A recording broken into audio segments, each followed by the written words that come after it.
আজ আচার্য জগদীশ চন্দ্র বসুর জন্মদিন।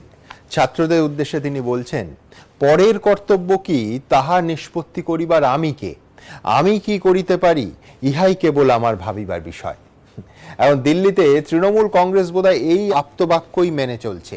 গতকালের পর আজও কংগ্রেসের নেতৃত্বে 16 দলের বিরোধী বৈঠক এড়িয়ে গেল তৃণমূল। 12 জন সাংসদের সাসপেনশনের প্রতিবাদে বিরোধীদের ওয়াকআউটেও তারা অংশ নেয়নি। অন্যদিকে এসএসসির গ্রুপ ডির পর এবার গ্রুপ সি, একেবারে প্যান্ডোরার বাক্স থেকে বেরিয়ে আসছে দুর্নীতির অভিযোগ। 400 জনের ভুয়ো নিয়োগের অভিযোগ সামনে আসার পর 48 ঘন্টার মধ্যে সমস্ত নথি জমা দেওয়ার নির্দেশ দিল কলকাতা হাইকোর্ট। পাশাপাশি অবশ্যই আজকের আলোচনা আসবে বিশ্বজুড়ে উদ্বেগ জাগানো একটা শব্দ, ওমিক্রন, করোনা ভাইরাসের নতুন ভ্যারিয়েন্ট। কোথায় কতটা আশঙ্কা, ভ্যাকসিন আদৌ কাজ করবে কিনা, এই সমস্ত কিছু নিয়ে শুনবো বিশেষজ্ঞদের মতামত। তবে শুরুতেই আপনাদের দেখাবো 12 জন সাংসদের সাসপেনশন নিয়ে উত্তাল রাজনীতি। কংগ্রেসের নেতৃত্বে বিরোধী বৈঠকে গেল না তৃণমূল। দেখুন। 3 মাস আগে বাদল অধিবেশনে বিশৃঙ্খলার অভিযোগ উঠেছিল। এবার শীতকালীন অধিবেশনের প্রথম দিন সাসপেন্ড করা হয়েছে রাজ্যসভার 12 জন বিরোধী সাংসদকে। তা নিয়ে বিরোধীদের প্রতিবাদে এখন উত্তপ্ত সংসদ।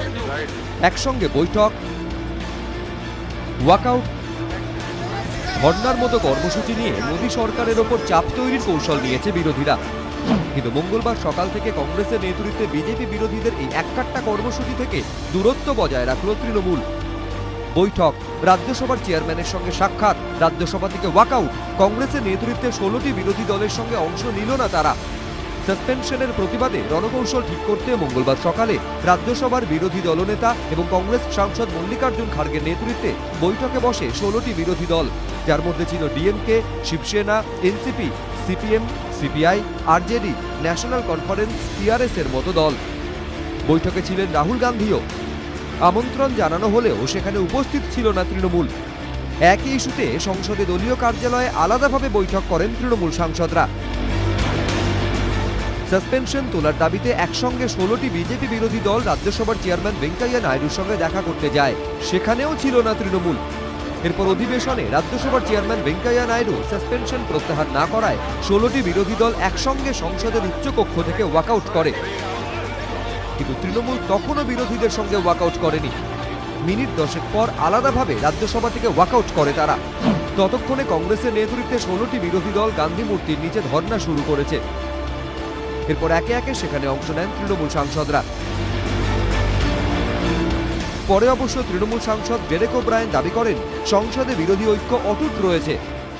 The opposition, from what we've seen in the last 2 days, is totally united in Parliament when it comes to issues. Opposition is on the same page. When we want a detailed discussion on unemployment. সব দল মিলে তো একসঙ্গে করছে, তৃণমূলের ভালো লাগছে না, তৃণমূল মোদীকে খুশি করতে ব্যস্ত, তাই তারা যাচ্ছে না। কংগ্রেসের থেকে তৃণমূলের দূরত্ব নিয়ে কটাক্ষ ছুড়ে দিয়েছে বিজেপি। দেখুন, তারা একসাথে প্রতিবাদ করবেন না আলাদা করে করবেন, এটা একান্তই তাদের ব্যক্তিগত ব্যাপার বা দলের ব্যাপার বলতে পারেন।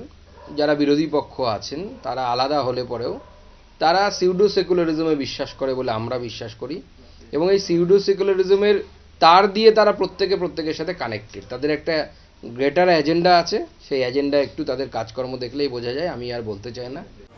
জাতীয় রাজনীতিতে কংগ্রেসের থেকে দূরত্ব তৈরি তৃণমূলের এই অবস্থান নিয়ে রাজনৈতিক মহলে তুঙ্গে জল্পনা। বিজেন্দ্র সিংহ, এবিপি আনন্দ, নয়াদিল্লি। প্রত্যেক বক্তার কাছে চেস ক্লক ফরম্যাটে তার সব থেকে অস্বস্তিকর প্রশ্ন নিয়ে যাব। প্রথমে স্নেহাশিস চক্রবর্তী। স্নেহাশিসদা, আমার রামকৃষ্ণদেবের সেই উপদেশের গল্পটা মনে পড়ে যাচ্ছে। সেটা হচ্ছে একটাই পুকুর, তার বিভিন্ন ঘাট। কেউ সেই ঘাট থেকে জল তুলছে, কেউ পানি তুলছে, কেউ ওয়াটার তুলছে। লক্ষ্য এখন একটাই, অন্তত আজকের দিনে দাঁড়িয়ে জাতীয় রাজনীতি বিরোধীদের মধ্যে, সেটা হচ্ছে 12 জন সাংসদের সাসপেনশনটা তুলতে হবে। সেক্ষেত্রে একদিকে কংগ্রেসের আমন্ত্রণে 16টা দলের বৈঠক হচ্ছে, আর তৃণমূলের নিজস্ব বৈঠক হচ্ছে। আমি বলছি একই ইস্যুতে দুটো বৈঠক প্যারালালি চলছে। তৃণমূল কিন্তু ওই বিরোধী জোটের বৈঠকে অংশগ্রহণ করছে না। আজকের দিনে দাঁড়িয়েছে আশিসদা, প্রশ্ন একটাই, সেটা হচ্ছে ঠিক যেমন সুদীপ বন্দ্যোপাধ্যায় বলছেন যে কংগ্রেস বৈঠক ডাকার কে, বিরোধী দলের মিটিং ডাকবে আর আমরা সবাই চলে যাব। আমি বলছি এইখান থেকে এতদিন যদি কংগ্রেসকে এড়িয়ে চলার লাইন থাকে, আজকের দিনে দাঁড়িয়ে তো মনে হচ্ছে কংগ্রেস বয়কটের লাইন তৃণমূলের। আপনি কি মানবেন? বিজেপির স্বৈরাচারের বিরুদ্ধে আপোষহীন সংগ্রামী দল হচ্ছে তৃণমূল কংগ্রেস। তৃণমূল কংগ্রেসের লড়াইয়ের ধারাটা সম্পূর্ণ আলাদা। তৃণমূল কংগ্রেস বিজেপিকে সম্পূর্ণভাবে পরাজিত করেই কিন্তু আজকে নিজের শক্তিকে অটুট রেখেছে বা বৃদ্ধি ঘটিয়েছে। আজকে যে কেন্দ্রীয় সরকার তারা পার্লামেন্টকে এড়িয়ে গিয়ে অধ্যাদেশ জারি করায় অভ্যস্ত, যে সরকার পার্লামেন্টে আলোচনা ছাড়াই জোর করে বিল পাশ করিয়ে নেয়, তাদের কিন্তু উদ্দেশ্য ছিল একটাই, যে কোনোভাবে সংসদটাকে ভণ্ডুল করে দেওয়া। এর জন্য একটা রেট্রোস্পেক্টিভ এফেক্ট এনে এই যে 12 জন সাংসদকে সাসপেন্ড করা হলো। বুঝেছি আশিস দা, কিন্তু আমি বলছি এই প্রতিবাদে অন্য দলের সঙ্গে যেতে তৃণমূলের সমস্যা কোথায়? অথবা তৃণমূল একা যেতে চাইছে ঠিক কোন উদ্দেশ্যে, কোন লক্ষ্যে? আমি একটাই বললাম যে তৃণমূল লাগাতারভাবে যেভাবে বিজেপির বিরুদ্ধে লড়াই করে, যেভাবে আপোষহীনভাবে বিজেপির বিরুদ্ধে লড়াই করে, সেটা তৃণমূল তার স্বতন্ত্রতা নিয়েই এগিয়ে চলেছে। তার মানে এই নয় যে ইস্যুগুলোর সাথে সম্পূর্ণই তৃণমূল একমত এবং বিরোধী রাজনৈতিক দলগুলো একই যে ইস্যুগুলো নিয়ে লড়ছে সেগুলো নিয়ে তৃণমূলের কিন্তু আলাদা অভিমত নেই। কিন্তু তৃণমূল তার মতো করে লড়বে। আর যে ঐক্যমত্যের কথা বলা হচ্ছে, 24 সালে লোকসভা নির্বাচনের আগে বিরোধী রাজনৈতিক দলের যে নির্বাচনী সমঝোতাটা সেটা কেমন হবে সেটা ভবিষ্যৎ বলবে। কিন্তু লড়াইয়ের ক্ষেত্রে কিন্তু যেমন অন্য দল লড়ছে, তৃণমূল কংগ্রেসও লড়ছে। কিন্তু তৃণমূল কংগ্রেস মানে অন্তত কংগ্রেসের সঙ্গে নয়। তৃণমূল কংগ্রেস মমতা বন্দ্যোপাধ্যায়ের নেতৃত্বেই বিজেপি বিরোধী আন্দোলনের নেতৃত্ব দেবে। তার কারণ সারা দেশ এখন মমতা বন্দ্যোপাধ্যায়ের দিকে তাকিয়ে আছে, তার বিজেপি বিরোধী লড়াইয়ের জন্য তাকিয়ে আছে এবং তার যে প্রশাসন চালানোর যে ধারা তিনি দেখিয়েছেন তার প্রতি একটা আস্থা ভারতবর্ষের মানুষের তৈরি হয়েছে। তাই তৃণমূল কংগ্রেস আজকে লড়ছে, তার মতো করেই লড়ছে। আমরা আমাদের দুজনকে সাসপেন্ড করেছি, আমরা কিন্তু পার্লামেন্ট চালিয়ে যাওয়ার বা আমরা প্রতিবাদ করার পক্ষেই আছি। একদম প্রতিবাদ করছেন, কিন্তু আলাদা করে আমি আপনাকেই কোট করছি আশিস দা, তৃণমূল কংগ্রেস তার মতো করেই লড়ছে, কংগ্রেসের মতো করে নয়। কংগ্রেসের কথা এতবার বলছি। কৌস্তব বাগচি ব্যারাকপুর স্টুডিও থেকে সরাসরি এই অনুষ্ঠানে যোগ দিয়েছেন। কৌস্তব, আমি বলছি মেঘালয় থেকে গোয়া বিধায়ক, নেতা, সাংসদ, পদাধিকারী তৃণমূল কংগ্রেস ভাঙাচ্ছে, কংগ্রেসের অভিযোগ, সেটা আমি বুঝছি, কিন্তু কংগ্রেস ধরে রাখতে পারছে না। মুদ্রার আরেকটা পিঠ তো তৃণমূল কংগ্রেসে তারা যোগ দিচ্ছেন, কংগ্রেস ধরে রাখতে পারছে না বলে। এমনকি লাল বাহাদুর শাস্ত্রীর পরিবারে সুনীল শাস্ত্রী তিনি যোগ দিলেন। আচ্ছা, বিজেপি কংগ্রেস বলতেই পারে যে বিজেপিতে যাচ্ছে। বিজেপি তো ঠিক আছে, ক্ষমতার কাছাকাছি সবাই থাকতে চায়, বিজেপি হচ্ছে এই মুহূর্তে কেন্দ্রের ক্ষমতায়, সেখানে যদি যাচ্ছে তাহলে আমি বুঝতে পারি। যাচ্ছে তৃণমূল কংগ্রেসে, বিজেপিতে নয়। আমি বলছি কংগ্রেসের এটা তো আরো বড় ব্যর্থতা। আলাদা কি? দুটোই তো এক, কোনো আলাদা নেই। না কেউ সোজাভাবে ধরতে পছন্দ করে, কেউ ঘুরিয়ে ধরতে পছন্দ করে। আচ্ছা, তুমি বলছো তৃণমূল আর বিজেপি দুটোই এক? হ্যাঁ, এই তফাৎ কি আছে? এখন তৃণমূলে একটাকে সুমনদা যেটা প্রথমেই স্নেহাশিস তাকে প্রশ্ন করছিল যে তৃণমূলের লক্ষ্য কি একটাই?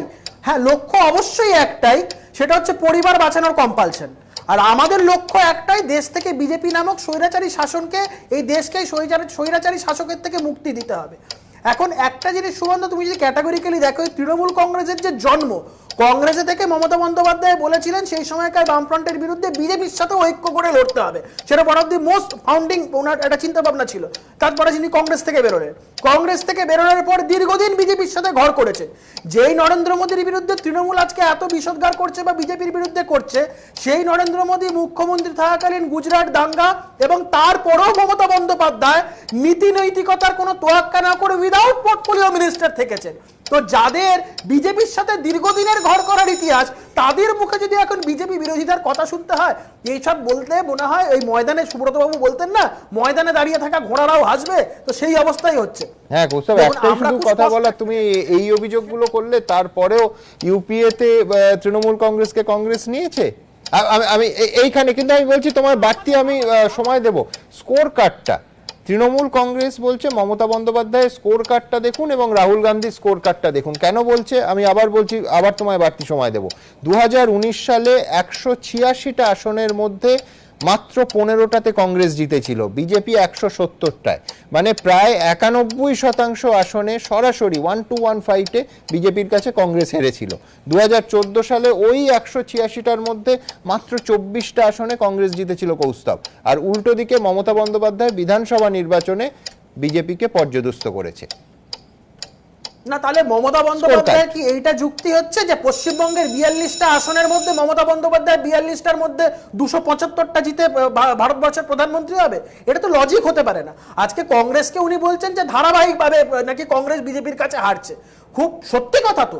আজকে অল ইন্ডিয়া তৃণমূল কংগ্রেস বা কি ওদের এখন অল ইন্ডিয়া কি বলে না ইন্টারন্যাশনাল তৃণমূল কংগ্রেস বলে আমি জানি না, তারাই ছত্তিশগড়ে তো হারিয়েছে, তারাই তো রাজস্থানে হারিয়েছে, তারাই তো পাঞ্জাবে হারিয়েছে, তারাই তো মধ্যপ্রদেশে হারিয়েছে। আমরা কোথায়? এখন মানুষের কাছে একটা জিনিস খুব দিনের আলোর মতন স্পষ্ট যে পরিবার বাঁচানোর কম্পালশন কি ভয়ানক জিনিস। আজকে এয়ারপোর্ট থেকে সোনা নিয়ে বেরিয়ে যাচ্ছে, দেশ থেকে লোক পালিয়ে যাচ্ছে, সেন্ট্রাল এজেন্সি কিছু করছে না, ইডি অফিসের বাইরে ভালুক নাচ হচ্ছে, কংগ্রেসকে গালিগালাজ করছে। মানুষের কাছে একটা জিনিস খুব স্পষ্ট যে ফোকাসটা কোন দিকে থাকার কথা ছিল আর ফোকাসটা আজকে মমতা বন্দ্যোপাধ্যায়। শ্রেয়াশী চক্রবর্তী, ভোটে পরাজিত করাটাই হচ্ছে সব থেকে লড়াইয়ের দৃষ্টান্ত। তৃণমূল কংগ্রেস সেভাবেই বিজেপিকে হারিয়েই কিন্তু প্রমাণ করছে সে লড়াই করতে চায়। কংগ্রেস এত বছরের দল, কংগ্রেস আজকে কংগ্রেস ক্ষয়িষ্ণু হতে আছে। পশ্চিমবঙ্গে কি অবস্থা? পশ্চিমবঙ্গে কংগ্রেস বিভিন্ন হারিয়ে নয়, ভাঙিয়ে যাচ্ছে। কংগ্রেসের লড়াইয়ের সত্যতা নেই বলেই কংগ্রেসকে পরিত্যাগ করছে মানুষ। আপনি দেখতে থাকুন আগামী দিনে কংগ্রেস কোথায় থাকে। Mamata Bandyopadhyay without portfolio minister ছিল কি ছিল না?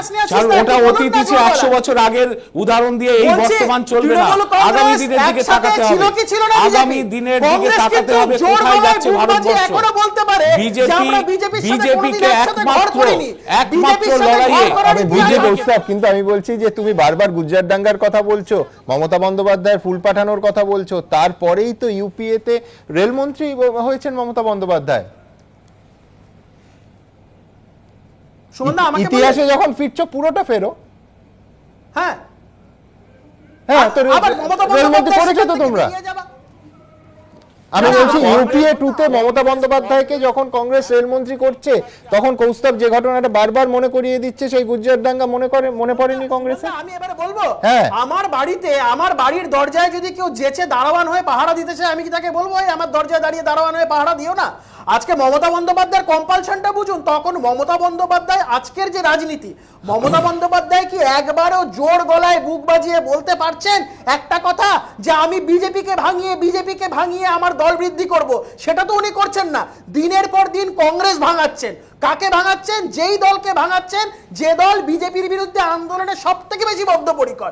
আজকে শ্রেয়াশী চক্রবর্তী, কংগ্রেস ছেড়ে দিচ্ছে মানুষ, কারণ কংগ্রেস স্মৃতি রোমন্থনেই ব্যস্ত আছে অতীত ইতিহাস নিয়ে। কংগ্রেস বর্তমান লড়াইয়ের মধ্যে নেই, কিছু লোক যাচ্ছে, কিচ্ছু এসে যায় না নেই। তৃণমূল কংগ্রেস কিন্তু প্রধানমন্ত্রী, স্বরাষ্ট্রমন্ত্রী সহ বিভিন্ন সারা সর্বভারতীয় বিজেপিকে এই বিধানসভা নির্বাচনে হারিয়ে দেখিয়ে দিয়েছে ক্ষমতা মমতা বন্দ্যোপাধ্যায়ের আছে। এটা কংগ্রেসের কোথায়? তাই কংগ্রেস করছে না, মানুষ করতে চাইছে না। ছত্তিশগড়ে তো আপনাদের ইন্টারন্যাশনাল তৃণমূল কংগ্রেস জিতেছে, রাজস্থানে তো ইন্টারন্যাশনাল তৃণমূল কংগ্রেস জিতেছে। আপনি দেখতে থাকুন। আমি বলছি যে যদি সর্বভারতীয় ক্ষেত্রে দুটো জোট হয় তাহলে সুবিধে কার হবে, এই প্রশ্ন অবশ্যই পরবর্তী ক্ষেত্রে আসবে। শঙ্কর মণ্ডলের কাছে যাব। শঙ্করবাবু, শুভেন্দু অধিকারী বিরোধী দলনেতা, তিনি সরকারের বিরোধিতা করবেন, কটাক্ষ করবেন, এটাই তো স্বাভাবিক। কিন্তু আজকে উদ্ধব ঠাকরে নিয়ে যে কারণটা, যে কেন উদ্ধব ঠাকরে মমতা বন্দ্যোপাধ্যায়ের সঙ্গে দেখা করলেন না, তিনি অসুস্থ, মমতা বন্দ্যোপাধ্যায় তাকে দেখতে যাওয়ার কথা ছিল, সেইটা নিয়ে রাজনৈতিক জল্পনা উস্কে দিয়েছেন। আমি অবশ্য এইখানে তথ্যের খাতিরে বলে রাখতেই হবে, উদ্ধব পুত্র এবং আরেকজন সাংসদকে নিয়ে এসে শিবসেনার তারা মমতা বন্দ্যোপাধ্যায়ের সঙ্গে ঘণ্টাখানেক আগে দেখা করেছেন। কিন্তু আমি বলছি শুভেন্দু যেটা ইঙ্গিত করছেন সেটা হচ্ছে অসুস্থতা বা সংক্রমণ ছড়াতে পারে, এটা আসল কারণ নয়। আসল কারণ হচ্ছে রাজনৈতিক বাধ্যবাধকতা। 44 জন কংগ্রেস বিধায়কের ওপর উদ্ধব ঠাকরের সরকার তার চলছে। মমতা বন্দ্যোপাধ্যায়ের সঙ্গে দেখা করলে, চা খেলে এই সরকারের বর্তমানটা অনিশ্চিত হয়ে যেতে পারে, অথবা বর্তমান মুখ্যমন্ত্রী উদ্ধব ঠাকরে প্রাক্তন মুখ্যমন্ত্রী হয়ে যেতে পারেন। শঙ্কর মণ্ডলের সময় শুরু এখন। আসলে মমতা বন্দ্যোপাধ্যায় শুভেন্দুবাবু কি বলেছে আমি বলতে পারবো না, তবে মমতা বন্দ্যোপাধ্যায়ের এই কাজকর্ম, তৃণমূল কংগ্রেসের কাজকর্ম দেখে এখন মমতা ব্যানার্জির প্রতি আমার বড় করুণা হয়। উনি হয়তো গাইছেন, দে মা আমায় রাজা করি, আর কাঙাল হয়ে থাকতে নারী, দন্ত যে অন্ত হলো গো মা, কেমন চিবাই কলাই মুড়ি, এমন হালুয়া ভিন্ন দিন চলে না, বরং রাবড়ি হলে খেতে পারি। আজকে পশ্চিমবাংলার মাটিতে তিনি একটা নির্বাচনে জিতে আজকে তিনি মনে করছেন যে তিনি ভারতবর্ষের প্রধানমন্ত্রী হবেন, আর সেই প্রধানমন্ত্রী হওয়ার জন্য তিনি এ প্রান্ত থেকে ও প্রান্তে ঘুরিয়েছে। আর এই রাজ্যের সংবাদ মাধ্যমকে বলিহারি। হ্যাঁ, কিন্তু আমি বলছি শঙ্করবাবু, আপনি বলার আগে আমায় এখানে একটু ইন্টারফেয়ার করতে হবে। সেটা হচ্ছে যে রাজ্যের নির্বাচন বলছেন, সেই রাজ্যের নির্বাচন যেটাকে আপনি ডিমিন করছেন রাজ্যের নির্বাচন, সেই রাজ্যের নির্বাচনে কিন্তু প্রধানমন্ত্রী নরেন্দ্র মোদী এবং অমিত শাহ এবেলা ওবেলা আসতেন। 200টা আসন পাবেন, এটা সকালে একবার বলতেন, আবার বিকেলে আরেকবার বলতেন। পশ্চিমবাংলাটা ভারতবর্ষের বাইরে নয়, ভারতবর্ষের প্রধানমন্ত্রী বিজেপির নেতা, তিনি ভারতবর্ষের যে কোনো রাজ্যে বিজেপিকে জয়লাভ করাবার জন্য যাবেন, এটাই তো স্বাভাবিক। ঠিকই তো, সেই জন্যই তো বলছি গুরুত্বপূর্ণ। আপনি বলছেন রাজ্যের নির্বাচন, ওটা কি ব্যাপার? আমি বলছি গুরুত্বপূর্ণ, সেই জন্যই নিশ্চয়ই প্রধানমন্ত্রী এবং দেশের স্বরাষ্ট্রমন্ত্রী এসেছিলেন। আজকে যে পরিসংখ্যানগত ত্রুটিকে সামনে নিয়ে মিডিয়া যেভাবে তৃণমূল কংগ্রেসকে ফুলিয়ে ভাবিয়ে দেখাবার চেষ্টা করছে, তার জ্বলন্ত উদাহরণ গত পৌর নির্বাচনে তৃণমূল কংগ্রেস ওই রাজ্যে তৃতীয় স্থান পাওয়ার পরেও সমগ্র সংবাদ মাধ্যম প্রচার করে দেখাবার চেষ্টা করছিল যে গোটা রাজ্যে কালকে বামেদের অতিথিও ছিলেন। গোটা রাজ্যে অবশ্যই আপনি ঠিক বলছেন, 3 নম্বরে তৃণমূল কংগ্রেস, 2 নম্বরে হচ্ছে আগরতলা পুরসভায়। বিস্তারিত তথ্য পরিসংখ্যান আছে, বললে দেখিয়েও দিতে পারি আরেকবার, আপনি হয়তো সময় পাননি দেখার। আর ওই গরুর গাড়ির হেডলাইন ছাড়া আর কিছু নয়, দেখতে থাকুন, তার অনেক কল্পনা থাকতে পারে। পশ্চিম বাংলায় একটা বিধানসভা নির্বাচন জিতে তিনি মনে করছেন বিশ্ব রাষ্ট্রসংঘ জিতে ফেলেছেন, আর তিনি ওই জো বাইডেনের থেকেও বেশি শক্তিশালী মনে করছেন। আগামী নির্বাচনে ওই যে 19-এ দেখেছিলেন, বলেছিল 42-এ 42, আর এইবারের নির্বাচনে 2024-এ তৃণমূল কংগ্রেসের অস্তিত্ব থাকবে কিনা সেটাও সঙ্গীন হয়ে যাবে। তৃণমূল কংগ্রেসের অস্তিত্ব থাকবে কিনা, ফেয়ার এনাফ। আমি শ্রেয়াংশী চক্রবর্তীর কাছে যাব, শঙ্করবাবুকেই কোট করব যে গরুর গাড়ির হেডলাইট, রাজ্যে নির্বাচনে জিতে প্রধানমন্ত্রী হওয়ার স্বপ্ন, আবার কোট আনকোট গরুর গাড়ির হেডলাইট। জাতীয় কংগ্রেসের সঙ্গেই ভারতীয় জনতা পার্টির না, আমার কথাটা হচ্ছে, প্রথম হচ্ছে গত বিধানসভা নির্বাচনে কে সর্বভারতীয় একটা অ্যাসপেক্ট দিয়েছে তো নরেন্দ্র মোদী এবং অমিত শাহরা, আপনারা দিয়েছেন। আপনারা এসে সেই গরুর গাড়ির কাছেই কিন্তু পিষে মরেছেন। মমতা বন্দ্যোপাধ্যায় প্রধানমন্ত্রী হবেন না, প্রধানমন্ত্রী কি হবে এটা পরের ব্যাপার, কিন্তু আমাদের লক্ষ্য বিজেপি স্বৈরাচারকে, বিজেপির অনাচার থেকে ভারতবর্ষকে মুক্ত করা। এখানে প্রধানমন্ত্রী হওয়াটা প্রশ্ন পরের ব্যাপার। বিজেপি যেভাবে দেশ চালাচ্ছে, সেই বিজেপিকে কোনো মতেই আবারও ক্ষমতা ফিরে আসতে দেওয়া হবে না। এর জন্য লড়াই চলছে আমাদের। আমরা প্রধানমন্ত্রী হওয়া, মুখ্যমন্ত্রী হওয়া, এটার মূল লক্ষ্য আমাদের থাকে না। আমাদের লক্ষ্য হচ্ছে ভারতবর্ষকে বিজেপির এই দুর্নীতি, বিজেপির এই অপশাসন থেকে মুক্ত করা। আমার পরের প্রতিবেদন, মমতা বন্দ্যোপাধ্যায়ের মুম্বাই সফর নিয়ে। আজকে মুম্বাই পৌঁছেছেন, সিদ্ধিবিনায়ক মন্দিরে গেছিলেন এবং তারপর উদ্ধব ঠাকরের সঙ্গে দেখা করার কথা ছিল, কিন্তু তার শরীর ভালো না থাকায় জানানো হয় যে উদ্ধব ঠাকরে সংক্রমণের সম্ভাবনা আছে, সেই জন্য দেখা হয়নি। কিন্তু তার পুত্র মমতা বন্দ্যোপাধ্যায়ের সঙ্গে দেখা করেন। আগামীকাল শরদ পাওয়ারের সঙ্গে মমতা বন্দ্যোপাধ্যায়ের বৈঠক হওয়ার কথা। ইতিমধ্যেই উদ্ধবের দেখা করা না করা এই নিয়ে বিতর্কটা উস্কে দিয়েছেন শুভেন্দু অধিকারী। দেখুন। জয় মারাঠা এন্ড জয় বাংলা। 3 কোটি টাকা দিয়ে ফ্লাইট ভাড়া নিয়েছেন, ভাবছেন প্রধানমন্ত্রী হবে। স্যান্ডো গেঞ্জির বুক পকেট যেদিন হবে তিনি প্রধানমন্ত্রী হবেন। সংসদে কংগ্রেসের নেতৃত্বে বিরোধী দলগুলির বৈঠকে অংশ নেয়নি তৃণমূল। তবে মহারাষ্ট্র সরকারে কংগ্রেসের 2 সহযোগী দল শিবসেনা ও এনসিপির সঙ্গে বৈঠকে মমতা বন্দ্যোপাধ্যায়। উদ্দেশ্য একটা, কংগ্রেসকে দুর্বল করো, কংগ্রেসের আশেপাশে কংগ্রেসের সঙ্গে যাদের সম্পর্ক ভালো সেখানটাই বিভাজন তৈরি করো, আর মোদীকে সুরক্ষিত করো, এটা তো লাইন।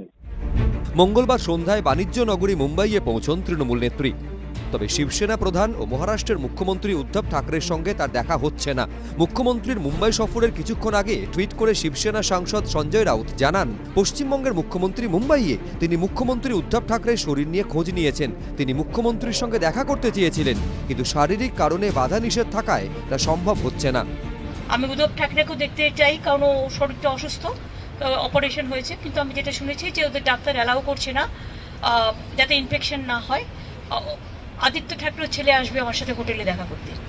বালা সাহেব ঠাকরে বেঁচে থাকলে উদ্ধব ঠাকরে কোনোদিন বিজেপির পাশ থেকে সরে যেত না, কংগ্রেসের সঙ্গে হাত মিলাতো না। আর উদ্ধব ঠাকরে জানে মমতা ব্যানার্জির ডিউটি হচ্ছে কংগ্রেস ভাঙা, সে করছে। আর যদি কংগ্রেসকে চটিয়ে এক্ষুনি মমতা ব্যানার্জির সঙ্গে চা খায় বসে কংগ্রেসের 44 জন সমর্থন তুলে নিলে প্রাক্তন মুখ্যমন্ত্রী। এদিন মুম্বাই পৌঁছে প্রথমে সিদ্ধিবিনায়ক মন্দিরে যান মমতা বন্দ্যোপাধ্যায়।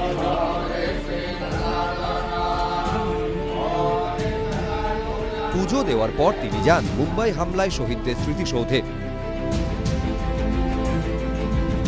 এরপর হোটেলে তার সঙ্গে দেখা করেন উদ্ধব ঠাকরের ছেলে আদিত্য ও শিবসেনা সাংসদ সঞ্জয় রাউত।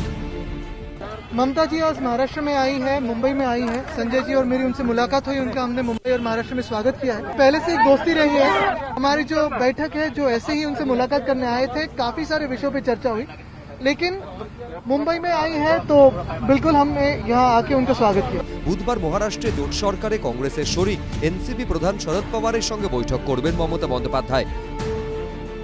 शाहरुख मुंबई आएंगे और उद्धव जी शाहरुख जी के घर में नहीं जाएंगे, ये तो ठीक नहीं है। हम तो उद्धव जी के घर में ही जाने चाहते थे, लेकिन अभी मना है डॉक्टर का, इसी के लिए आदित्य आ रहा है। मैं রাজনৈতিক দলের পাশাপাশি বাণিজ্য নগরী মুম্বাইয়ে তরুণ শিল্পপতিদের সঙ্গেও বৈঠক করবেন বলে জানিয়েছেন তৃণমূল নেত্রী।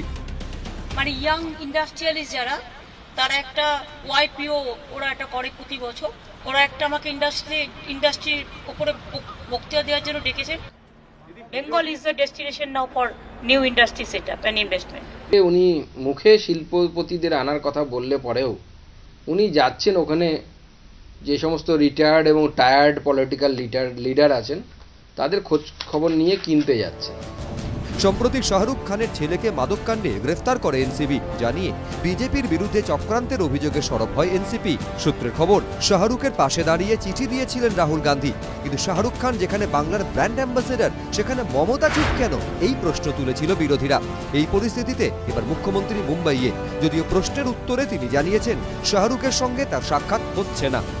Shahrukh Khan, you're going to Mumbai. He's been having a rough phase due to his son's episode. Any plans of meeting him personally? No, I don't. Earlier also I went there, but they are also busy for their film and all this. So I don't want to disturb any people. But for film festival, we have invited Amitabh Bachchan, Shahrukh Khan, Amir, Salman.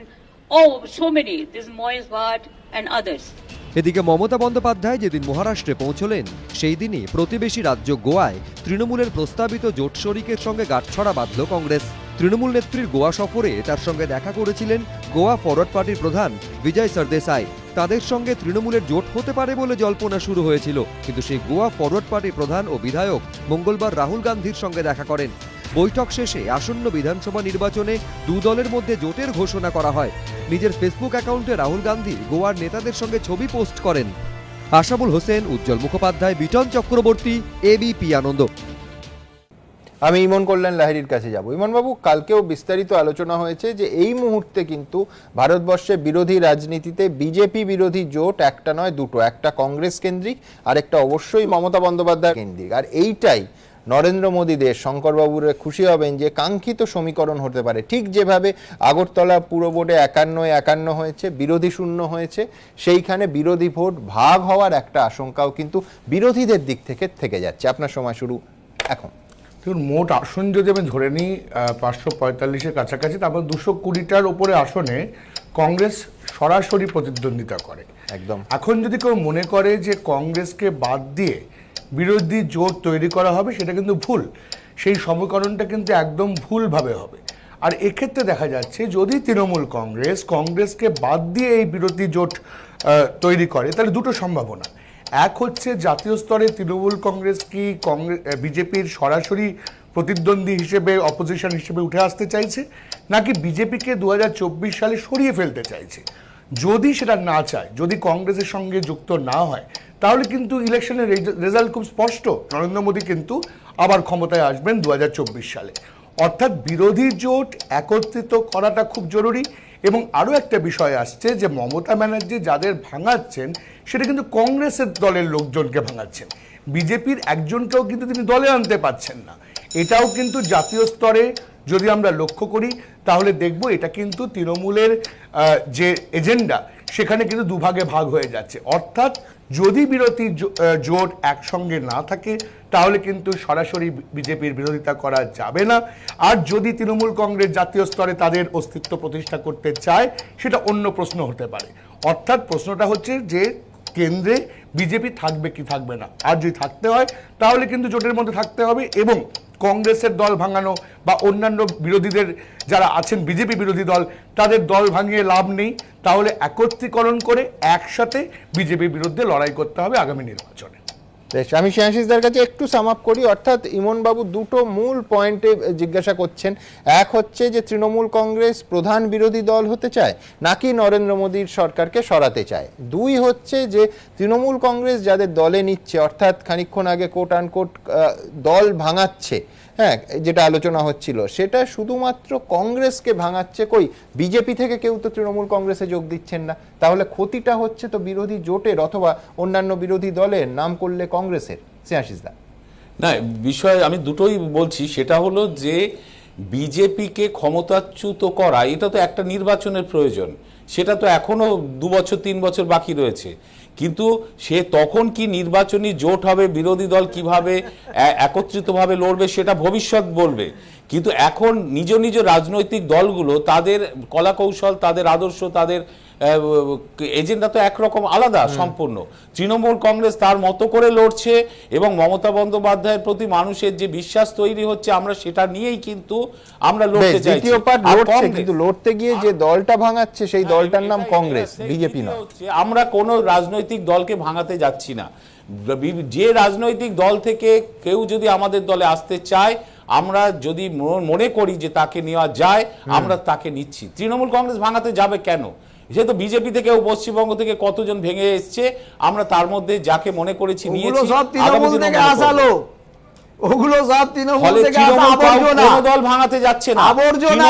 Trinamool Congress দলটাই তো খালদারের আবর্জনা, মনে করছে বিজেপির বিরুদ্ধে লড়াইয়ে প্রধান শক্তি মমতা বন্দ্যোপাধ্যায় হতে পারেন বলে যারা মনে করছেন তারা তৃণমূলে আসতে চাইছেন।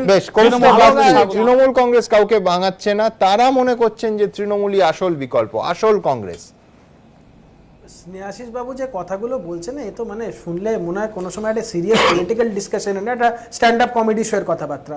এখন ব্যাপার হচ্ছে ইয়ে একটা রিমোট কন্ট্রোলে বাচ্চা অবস্থায় গাড়ি চালাতাম, রিমোট থাকতো অন্য লোকের হাতে, ছেড়ে দিতাম গাড়িটা ঘুরে বেড়াতো। ওইভাবে মমতা বন্দ্যোপাধ্যায়কে বিজেপি মার্কেটে ছেড়ে দিয়েছে, যে যেখানে যাবে বিভিন্ন জায়গায় গিয়ে কংগ্রেসকে ভাঙাতে হবে। ওই মমতা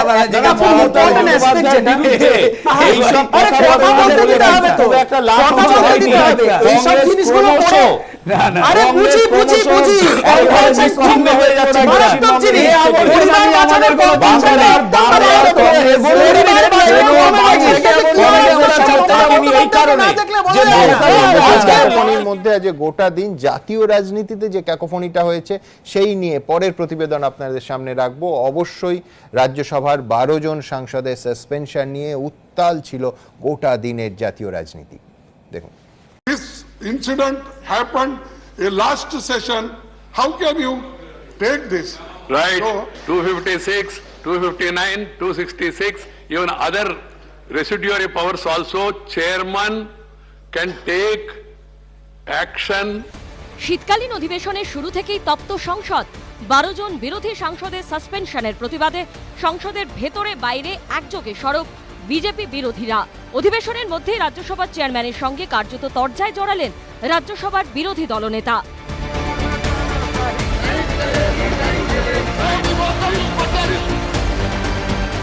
মঙ্গলবার সকালে কংগ্রেসের নেতৃত্বে 16টি রাজনৈতিক দল প্রথমে রাজ্যসভার চেয়ারম্যান ভেঙ্কাইয়া নাইডুর সঙ্গে দেখা করে সাসপেনশন প্রত্যাহারের অনুরোধ জানায়।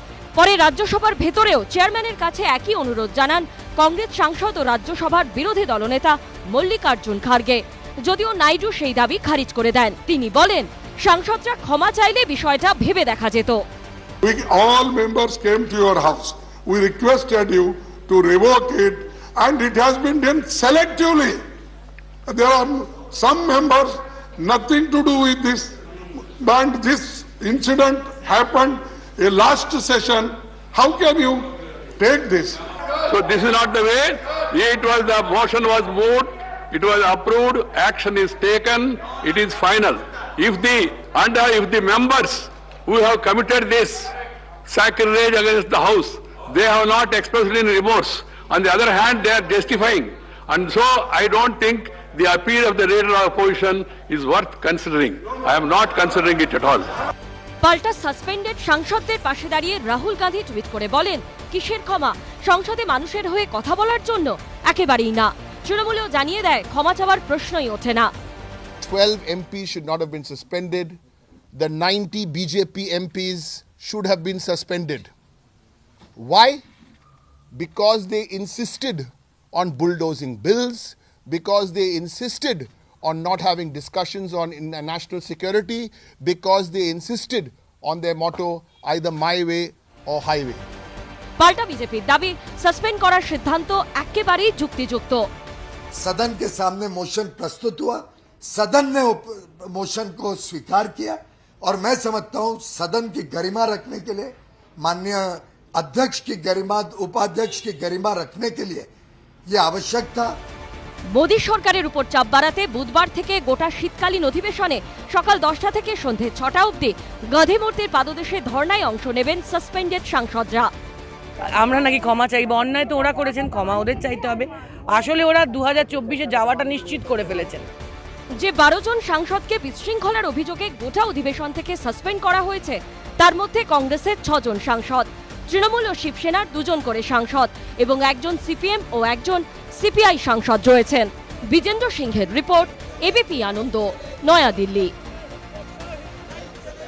আমি বিশ্বনাথ চক্রবর্তীর কাছে আসবো। বিশ্বনাথ, পাশাপাশি আরেকটা ছবিও দেখা যাচ্ছে। 11টা দল গতকাল কংগ্রেসের ডাকায় বিরোধী বৈঠকে যোগ দিয়েছিল, আজকে কিন্তু দেখা যাচ্ছে 16টা দল। কয়েকটা ইন্টারেস্টিং পরিবর্তন হয়েছে। এক, মমতা বন্দ্যোপাধ্যায় আজকে যে আদিত্য ঠাকরের সঙ্গে দেখা করলেন সেই শিবসেনা ছিল। 2, এনসিপি শরদ পাওয়ারের সঙ্গে আগামীকাল দেখা করবেন, সেই এনসিপি আজকে কংগ্রেসের ডাকা বৈঠকে ছিল। 3, আপ, যারা গতকাল ছিল না আজকে ছিল। এবং 4, যে নামে অনেকের ভুরু কুঁচকেছে সেটা হচ্ছে টিআরএস, যারা বহু ইস্যুতে বিজেপির পাশে থাকে, তারা কিন্তু আজকে কংগ্রেসের ডাকা এই বৈঠকে যোগ দিল। এক্ষুনি কৌস্তবরা দাবি করতে পারে যে দেখুন, কংগ্রেসকে ঘিরে যে বিরোধীদের জোট সেটা কিন্তু বাড়ছে, সুতরাং কোনো দলের পক্ষে এই জোটটাকে বাদ দেয়া কতটা বিচক্ষণের কাজ। আপনার সময় শুরু, বিশ্বনাথ দা। এখন না, দেখুন, একটা কথা আপনাকে বলতে চাই যে পার্লামেন্টের ভেতরে বিরোধীরা ঐক্যবদ্ধভাবে শাসক দলকে প্রতিহত করে, এটা আমরা বহু বছর ধরে দেখে আছি। একটা ফ্লোর কোঅর্ডিনেশন মিনিমাম লেভেলে থাকে। কিন্তু গতকাল আমরা দেখছিলাম যে তৃণমূল কংগ্রেস কার্যত চ্যালেঞ্জ করেছে। আজকেও আমরা দেখলাম ওয়াকআউটটা তৃণমূল কংগ্রেস আলাদাভাবে করলো। বিরোধীরা যখন সবাই মিলে ওয়াকআউট করলো তখন কিন্তু তৃণমূল কংগ্রেস করলো না। তার মানে তৃণমূল কংগ্রেস কার্যত একটা আলাদা অবস্থান গতকাল ওয়ার্কিং কমিটির বৈঠকের পরেও জানিয়েছিল যে তারা সর্বভারতীয় স্তরে মুখ হতে চায় এবং তারা কংগ্রেসের বিকল্প শক্তি হয়ে উঠতে চায়। এখন প্রশ্নটা হচ্ছে যে তৃণমূল কংগ্রেসের দুটো স্টেজ এখানে আছে। একটা হলো প্রধান বিরোধী হয়ে ওঠা, তাতে নরেন্দ্র মোদী যদি প্রধানমন্ত্রী আবার হয়ে জয়ীও হন বা বিজেপি যদি জয়ী হয় হতে পারে, কিন্তু কংগ্রেসকে অপসারণ করে প্রধান বিরোধী হওয়াটাই তাদের প্রধান লক্ষ্য। অন্যদিকে কংগ্রেস সমেত অন্য বিরোধী দলগুলো চাইছে যে কোনো ভাবে হোক 24-এ জানি নরেন্দ্র মোদীকে পরাজিত করা যায়, বিজেপিকে পরাজিত করা যায়। লক্ষ্যের দিক থেকে তৃণমূল এবং অন্য বিরোধী দলগুলোর মধ্যে একটা স্পষ্ট পার্থক্য দেখতে পাচ্ছি। একই সাথে তৃণমূল কংগ্রেসের এরকম রাজনৈতিক অবস্থানের পেছনে কারণ কি, মানে কেন তারা এই যুক্তি? দেখুন, যে কোনো রাজনৈতিক দল এক্সপেনশন করতে চায়। 21-এর বিধানসভা নির্বাচনে তারা ব্যাপক জয়ী হয়েছে, ব্যাপকভাবে জয়ী হয়েছে, মোদী অমিত শাহকে হারিয়েছে। ফলে তারা চাইছে যে বিরোধী মুখ হয়ে উঠতে, এবং আশপাশে পশ্চিমবাংলার রাজনীতিতে আশপাশে তাদের চ্যালেঞ্জ নেই, কোনো বিরোধী দল নেই কার্যত।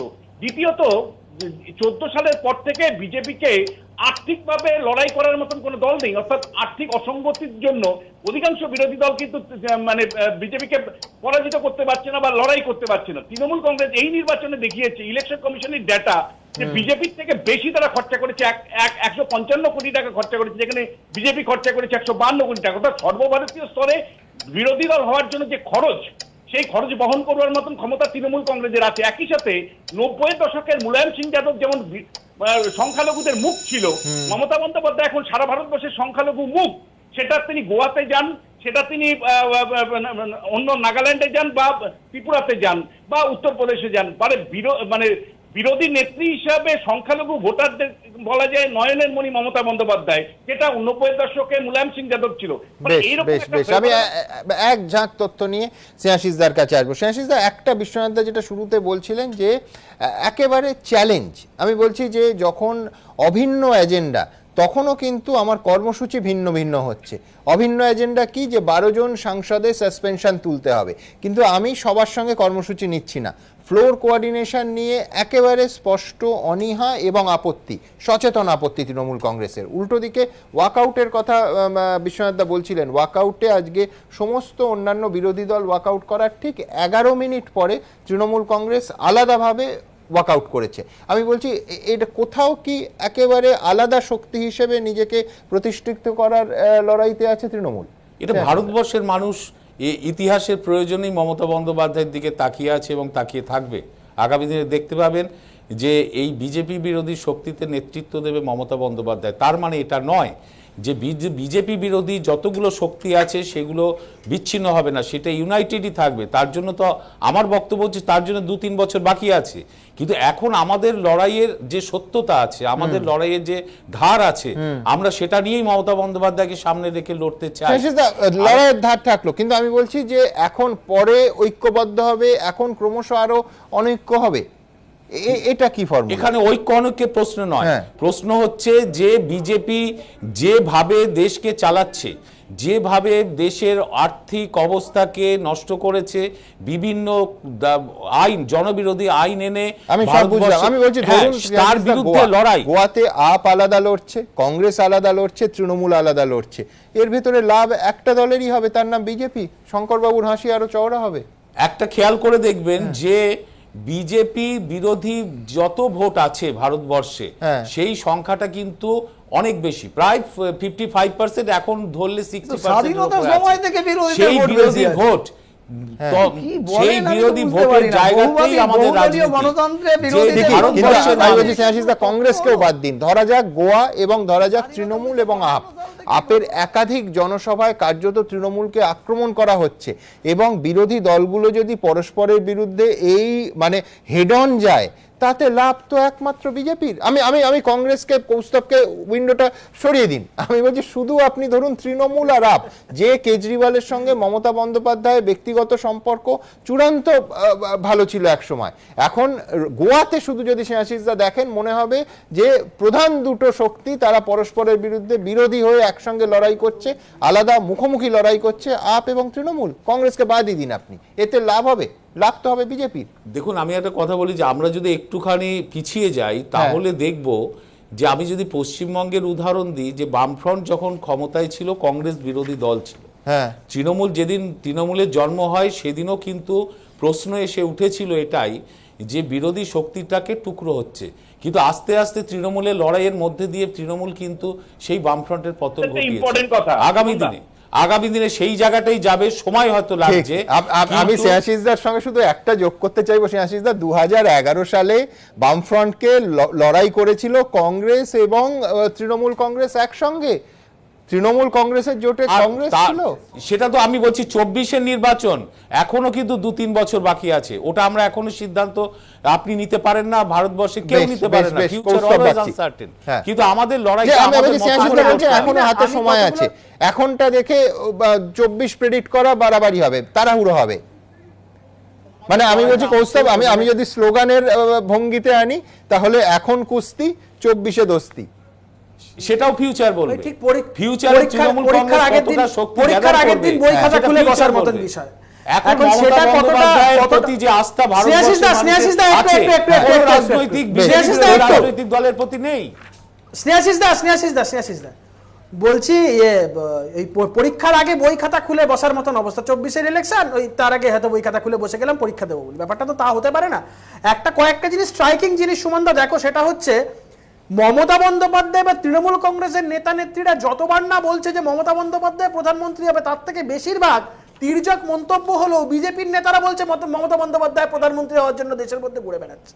দাদা প্রশ্নটা আমার এখানে পলিটিক্সে, মানে আজকে মমতা বন্দ্যোপাধ্যায় যতবার বলছেন, স্নেহাশিস বাবু যতবার বলছেন, শঙ্কর বাবু তাদের দল বেশি করে বলছেন যে মমতা বন্দ্যোপাধ্যায় প্রধানমন্ত্রী হওয়ার জন্য ঘুরে বেড়াচ্ছে, বিরুদ্ধে ঘুরে বেড়াচ্ছে। আরে স্নেহাশিস দা একটু ধৈর্য রাখুন না, আপনারা হবেন, আপনারা ইন্টারন্যাশনাল তৃণমূল কংগ্রেস হবেন, একটু শুনুন না। না না ওভাবে বিজেপি যতবার না বলছে তাতে ওভাবে আচ্ছা আমি মেনে নিচ্ছি, শুনুন না, একটু শুনুন না, একটু ধৈর্য রাখুন, একটু ধৈর্য রাখুন। আমার বক্তব্য হচ্ছে মমতা বন্দ্যোপাধ্যায় শুধুমাত্র এই যে মেকি বিজেপি বিরোধিতা, আমি একটা এক্সাম্পল দিচ্ছি। মমতা বন্দ্যোপাধ্যায় মুম্বাইতে গেলেন, আজকে ওখানে গিয়ে যখন শাহরুখ খানকে নিয়ে ওনাকে প্রশ্ন করা হলো, শাহরুখ খানের ছেলেকে নিয়ে, একবার কখনো ওনার মুখ থেকে বেরোলো মুন্দ্রা পোর্ট নিয়ে কথা, আদানিদের পোর্ট নিয়ে কথা? এই যে একটু আগে কেউ বলছিলেন না যে ইলেকশনের ফান্ডিং যোগাযোগের ব্যবস্থাটা, ওই ফান্ডিংটা হচ্ছে কোথা থেকে? বিজেপির মাধ্যমে সেই ফান্ডিংটা হচ্ছে। ওইজন্য আদানি তারপর বিশ্বনাথ চক্রবর্তীর কাছে যাব। ফান্ডিংয়ের অংশীদারি তৃণমূল হচ্ছে। আমার একটাই কথা, প্রধানমন্ত্রী হওয়ার জন্য মমতা বন্দ্যোপাধ্যায় ঘুরছেন, এ ধরনের কথা বিজেপি বা যারা মমতা বন্দ্যোপাধ্যায়কে ভয় পাচ্ছেন তারাই বলছেন। মমতা বন্দ্যোপাধ্যায় সারা ভারতবর্ষে ঘুরছেন এই কারণে যে বিজেপির এই স্বৈরাচারের বিরুদ্ধে মুখ হচ্ছে মমতা বন্দ্যোপাধ্যায়, সেটা আগামী দিনে বিজেপির স্বৈরাচারের বিরুদ্ধে মুখ মমতা বন্দ্যোপাধ্যায়। বিশ্বনাথ চক্রবর্তী। না দেখুন সুমনদা, একটা কথা পরিষ্কার করে বলতে চাই যে আমাদের ত্রিপুরা কিন্তু গত পরশুদিনের যে রেজাল্ট বেরোলো সেটা দিনের আলোর মতন পরিষ্কার করে দিল যে বিরোধী ভোটটা বিভাজনের পূর্ণ সুযোগটা কিন্তু গেল বিজেপির পক্ষে। 2% ভোট শুধু বাড়ালো তা নয়, মানে কার্যত বিরোধীরা ধরাশায়ী হয়ে গেল, একটার পর একটা ওয়ার্ডে বিরোধী ভোটের বিভাজনের পূর্ণ সুযোগ বিজেপি নিল। এটা যদি কেস স্টাডি হিসাবে দেখেন। হ্যাঁ, কিন্তু বিশ্বনাথ আমি বলছি বিভাজন শব্দটা আমি যদি এই প্রশ্ন চিহ্ন লাগাই, স্নেহাশিস দা বলছেন যে এখন 2 বছর বাকি আছে, এটা 21-এর শেষ, 24-এ ভোট, এখন কুস্তি পরে দোস্তি, সম্ভব না? দেখুন এটা মানে পাবলিক পারসেপশন তো তৈরি হচ্ছে না। রাজনীতিতে বারবার মনে হচ্ছে যে বিরোধীরা যদি ডিভাইডেড হাউস মনে হয়। ভেরি গুড মর্নিং এ ভোটের আগের দিন আপনি বিভিন্ন জোট দেখেছেন, আমরাই নির্বাচনের রাজনীতি চর্চা করতে গিয়ে দেখেছি যে ভোটের আগে হঠাৎ করে জোট বাঁধলে সেই জোটের কোনো গুরুত্ব থাকে না, মানুষের কাছে রেজিস্টার্ড হয় না, এবং একটা মানে বলা যায় যে মানুষের সামনে একটা ভায়াবল অল্টারনেটিভ হিসেবে তুলে ধরাটা খুব কঠিন, যেটা বারবার ভারতীয় রাজনীতিতে দেখা গেছে। কিন্তু একই সাথে আপনাকে বলতে চাই, উত্তর ভারতবর্ষে আপ যেভাবে বিস্তার করছে তাতে আপের কিন্তু গ্রহণযোগ্যতা আমি ব্যক্তিগতভাবে মনে করি Trinamool Congress regional political party যে বাংলার পার্টি এবং বাংলা বাঙালির উপর ভিত্তি করে 21-এ নির্বাচনে রাজনীতি করেছে, সেখানে কিন্তু আপ কিন্তু তুলনামূলক একটু অ্যাডভান্টেজ পজিশন থাকবে, কারণ আপ হিন্দি বলয়ের পার্টি এবং তাদের একটা স্বচ্ছ ভাবমূর্তিও আছে। বেশ বেশ বেশ বেশ একটা সম্ভাবনার দরজা খুলে রাখছেন বিশ্বনাথ দা। আমি ইমন কল্যাণ বাবুর কাছে আসবো। ইমন কল্যাণ বাবু, আমি যে তর্কের খাতিরে ধরি যে এই 21-এর শেষে বা 22-এ আমি আমার বেসটা বাড়িয়ে নিলাম, যাতে আমি বিরোধী দল হিসেবে বার্গেন করার আরো কমফোর্টেবল জায়গায় পৌঁছতে পারি, আমি বাড়িয়ে নিলাম। তারপরে 24-এর আগে আমি সমস্ত বিরোধীদের সঙ্গে ঐক্যবদ্ধ হয়ে কাজ করলাম। 2 বছরে অন্য রাজ্যে আমি দলের বিস্তার করলাম, প্রয়োজনে বিরোধী অন্য শক্তির সঙ্গে সরাসরি হেড অন প্রতিদ্বন্দ্বিতায় গেলাম। এইটা যদি ফর্মুলা হয়। দেখুন, আমি আগেও বললাম যে আগামী নির্বাচনের 220টার ওপরে আসনে জাতীয় কংগ্রেস কিন্তু সরাসরি প্রতিদ্বন্দ্বিতা করবে, বাকিটা হচ্ছে সাহায্য। অর্থাৎ এই মুহূর্তে তৃণমূল কংগ্রেসের যে অস্তিত্ব, যেটা বিশ্বনাথ স্যারও বললেন যে ত্রিপুরার ক্ষেত্রে আমরা দেখেছি, যদি ডিভাইডেড হয়ে যায় সেটা কিন্তু ন্যাশনাল পার্সপেক্টিভে বা ভোটের বাক্সে প্রতিফলিত হবে না। আরেকটা হচ্ছে বিজেপি দীর্ঘদিন ধরে ক্ষমতায় আছে, যার ফলে যে বিষয়গুলোর উপরে নির্ভর করে বিরোধীরা বিরুদ্ধাচারণ করছে, বিশেষ করে কৃষি আইন, সিএ, এনআরসি, এগুলো তো একত্রিত থাকার প্রয়োজন, এবং যদি একত্রিত না থাকতে পারে তাহলে কিন্তু আগামী নির্বাচনটা কীরকম হবে সেটা আমি আরেকবারই বললাম যে নয় মমতা বন্দ্যোপাধ্যায় বিরোধী মুখ হিসেবে উঠে আসার যে প্রচেষ্টা সেটাই সফল হতেও পারেন, নাও পারেন, কিন্তু বিজেপি কিন্তু সরকারে থেকে যাবে। বিরোধী ঐক্যের গুরুত্ব আমি দ্রুত একবার সোশ্যাল মিডিয়ায় আসবো। আপনারা জানেন আমাদের ভেরিফাইড টুইটার অ্যাকাউন্ট, সঙ্গে সুমন @IM সুমন দে। অসংখ্য মন্তব্য আসছে এবং মিশ্র প্রতিক্রিয়া পাচ্ছি সাধারণ মানুষের। সুভাষ ঘোষ আজ্জা তিনি লিখছেন, প্রধানমন্ত্রী হওয়ার বাসনায় বিরোধী ঐক্যের পথে প্রধান অন্তরা। প্রণয় রায়চৌধুরী লিখছেন, বিরোধী শক্তি হিসেবে কংগ্রেসের গ্রহণযোগ্যতা এখন তলানিতে। অমর ধর লিখছেন, তৃণমূল যেন এখনই ভারত জয় করে বসে আছে, গাছে কাঁঠাল গোঁফে তেল। শঙ্কর চৌধুরী লিখছেন, কংগ্রেস নয় মমতাই পারেন বিজেপির সঙ্গে লড়তে। অতীশচন্দ্র ভাওয়াল লিখছেন, আঞ্চলিক দল তৃণমূলের সর্বভারতীয় রাজনীতিতে প্রধান বিরোধী মুখ হওয়ার স্বপ্ন অধরাই থেকে যাবে। মিলন হালদার লিখছেন, মমতা বন্দ্যোপাধ্যায় ছাড়া বিজেপি বিরোধী লড়াই কোনোভাবেই সম্ভব নয়। অমিয় চট্টোপাধ্যায় লিখছেন, কংগ্রেসকে এড়িয়ে তৃণমূলের এই তৎপরতা 24-এ বিজেপির জয়কেই সুনিশ্চিত করছে। অনুষ্ঠানের শুরুতেই বলেছিলাম, এই যেন প্যান্ডোরার বাক্স। এসএসসির গ্রুপ ডির পর এবার গ্রুপ সির নিয়োগে উঠল দুর্নীতির অভিযোগ। প্রায় 400 জনকে ভুয়ো নিয়োগ করা হয়েছে। মামলাকারীর আইনজীবীর এই অভিযোগের প্রেক্ষিতে 48 ঘন্টার মধ্যে সমস্ত নথি জমা দেওয়ার নির্দেশ দিল কলকাতা হাইকোর্ট। শুনানি চলাকালীন এদিন তো একটি ভুয়ো নিয়োগ একেবারে হাতে নাতে ধরেন বিচারপতি। সঙ্গে সঙ্গে ওই ব্যক্তির বেতন বন্ধের নির্দেশ দেন তিনি। হাজার হাজার বেকার ছেলে মেয়ে যখন একটা চাকরির জন্য হয়রান হচ্ছে, তখন কেন নিয়োগে বারবার উঠবে সেই দুর্নীতির অভিযোগ? এই প্রশ্ন আমাদের ছিল, আছে, থাকবে। এসএসসি নিয়োগে ফের দুর্নীতির অভিযোগে কলকাতা হাইকোর্টে মামলা। গ্রুপ ডির পর এবার স্কুলে গ্রুপ সি পদে নিয়োগেও দুর্নীতির অভিযোগ। 48 ঘন্টার মধ্যে সংশ্লিষ্ট নথি জমার নির্দেশ আদালতের। শুনানি চলাকালীন ভুয়ো নিয়োগ ধরলেন খোদ বিচারপতি। শিক্ষক থেকে শিক্ষাকর্মী, এসএসসি নিয়োগ নিয়ে যেন বিতর্ক থামছেই না। কিছুদিন আগে স্কুলে গ্রুপ ডি শিক্ষাকর্মী নিয়োগে দুর্নীতির অভিযোগ ওঠায় এসএসসিকে তীব্র ভর্ৎসনা করেছিল কলকাতা হাইকোর্ট। এবার গ্রুপ সি পদে নিয়োগেও উঠল পাহাড় প্রমাণ দুর্নীতির অভিযোগ। 2016 সালে রাজ্যের সরকারি ও সরকারি সাহায্যপ্রাপ্ত স্কুলগুলিতে এসএসসির মাধ্যমে গ্রুপ সি কর্মী নিয়োগের প্রক্রিয়া শুরু হয়। 2019 সালের 18 মে সংশ্লিষ্ট প্যানেলের মেয়াদ শেষ হয়ে যায়। এরপর মেয়াদ উত্তীর্ণ প্যানেল থেকে নিয়োগ, যোগ্যদের তুলনায় অযোগ্যরা চাকরি পাওয়ার মতো একাধিক অভিযোগে কলকাতা হাইকোর্টে মামলা দায়ের করেন কয়েকজন চাকরি প্রার্থী। সেই মামলারই এদিন শুনানি ছিল বিচারপতি অভিজিৎ গঙ্গোপাধ্যায়ের এজলাসে। প্রায় 400 জনকে ভুয়ো নিয়োগ করা হয়েছে বলে আদালতে দাবি করেন মামলাকারীর আইনজীবী। এরপরই 48 ঘন্টার মধ্যে ভুয়ো নিয়োগ সংক্রান্ত সমস্ত নথি আদালতে জমা দেওয়ার জন্য মামলাকারীকে নির্দেশ দেন বিচারপতি। পাশাপাশি মধ্যশিক্ষা পর্ষদকেও এই মামলায় যুক্ত করার নির্দেশ দেন তিনি। চাঞ্চল্যকর ঘটনা হচ্ছে, এদিন শুনানি চলাকালীনই একটি ভুয়ো নিয়োগ হাতে নাতে ধরেন বিচারপতি অভিজিৎ গঙ্গোপাধ্যায়। গ্রুপ সি পদে এসএসসির দেওয়া নিয়োগের সুপারিশপত্র থাকলেও তাকে চাকরি দেওয়া হচ্ছে না। এই অভিযোগে সম্প্রতি আদালতে একটি মামলা দায়ের করেন পূর্ব মেদিনীপুরের এক চাকরি প্রার্থী। মামলা দায়ের হওয়ার পরই তাকে নিয়োগ করে মধ্যশিক্ষা পর্ষদ। এদিন শুনানির সময় সেই ব্যক্তির নিয়োগের সুপারিশপত্র দেখেন বিচারপতি। তারপরই তিনি বলেন, এই সুপারিশপত্রটিও তো সংশ্লিষ্ট প্যানেলের মেয়াদ উত্তীর্ণ হওয়ার পর দেওয়া। সঙ্গে সঙ্গে ওই ব্যক্তির বেতন বন্ধের নির্দেশ দেন তিনি।